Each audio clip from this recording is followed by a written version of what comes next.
Hello everyone. Today let's get started on our next one-liners from our system. So in respiratory system, considering to pediatric wise, there are four important main topics. That is your cystic fibrosis, your acute laryngotracheobronchitis, acute epiglottitis, and your TEF. Okay. So you need to know the one-liners from these topics. That will do for your TNMRB 2026. Okay. These are base topics which are needed also for your Neet PG 2026. Right? Yes. So in cystic fibrosis, a detailed video of cystic fibrosis I have given in our other YouTube channel. Please go through that. Here I have made only important 5 points. Okay. So mode of inheritance of your cystic fibrosis is by autosomal recessive. Mutation is by your chromosome 7q. So mutation happens at your 7q and gene here is CFTR gene being affected. The channel affected here is your chlorate channel. The diagnosis, how do you make diagnosis of your cystic fibrosis? By using your sweat chloride test. So in diagnosis you will be having a positive quantitative sweat chloride level which is more than 60 milliequivalents per liter on 2 separate occasions, okay, on 2 separate days. So the diagnosis by using your positive quantitative sweat chloride test. So the sweat chloride level should be more than 60 milliequivalents per liter on 2 separation to tell that the child is having a cystic fibrosis. Coming to the treatment wise, it is by using your CFTR modulators. Who are all your CFTR modulators? These are your ivacaftor. Second one will be your lumicaftor. And third one is your tizacaftor. Okay, these are your CFTR modulators. So these are the main important points you need to know from your cystic fibrosis. Yes. Then coming to your second topic, that is your Croup, acute laryngotracheobronchitis. The most common age group being affected here is between 3 months to 5 years. The peak age group will be at around 2 years. Okay, wow. So the most common age group is 3 months to 5 years. The problem here is because of infection of your glottic and your subglottic area. Fine? Yes. What is the etiology behind your acute laryngotracheobronchitis? It is your virus. It is para-influenza virus. This group is actually usually a clinical diagnosis. You don't take X-ray and all. Okay, it is always a clinical diagnosis only.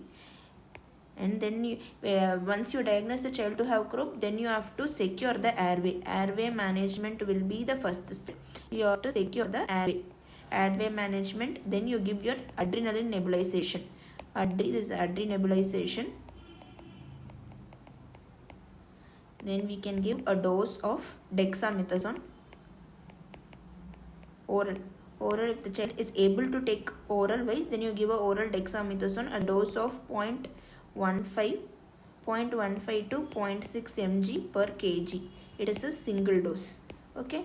Supposing if you take X-ray, what do you see in X-ray? X-ray neck, AP view, you see this. What is this? It is a steeple sign.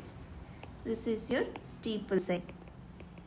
So why I am telling this here is these points, because they can ask the question like all of the following are true regarding Croup except. So you need to know these important basic one-liner points. Age group, your etiology is para-influenza virus. It is always a clinical diagnosis. Supposing if you take X-ray, neck, AP view, you will see a steeple sign. And the treatment is first and foremost is always airway management. Next will be your adrenaline nebulization. If the child can take orally, then you can give a dexamethasone oral dose. Okay, that is steroid. Next topic is your acute epiglottitis. The most common age group involved in your acute epiglottitis is between 1 to 3 years of age. The etiology here will be your H. influenza B. Here most common in India, most common is Streptococcus pyogenes. So this is a bacterial one, while your Croup is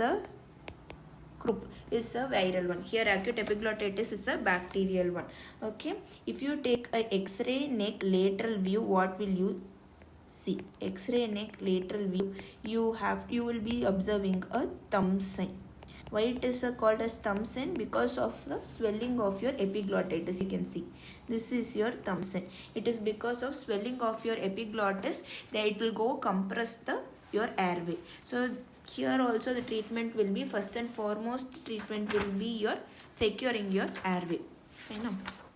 So first and foremost treatment of acute epiglottitis will be your airway management. Then you have to admit the child and you have to give IV antibiotic. Why? Because it is a bacterial infection. You have to give IV antibiotic. Okay. That is third generation of cephalosporins. Will be the first choice. Okay. So this is your treatment regarding your, what is it? Acute epiglottitis. The symptoms here, the 5 Ds. If they give these 5 Ds, if you have to make the diagnosis as acute epiglottitis. What are these 5 Ds? One is your distress, dysphagia, dysphonia, dyspnea, and your drooling of saliva. These are your 5 Ds. So distress, dysphagia, dysphonia, dyspnea, and drooling of saliva. How will the child be here? The child be sitting in a tripod position.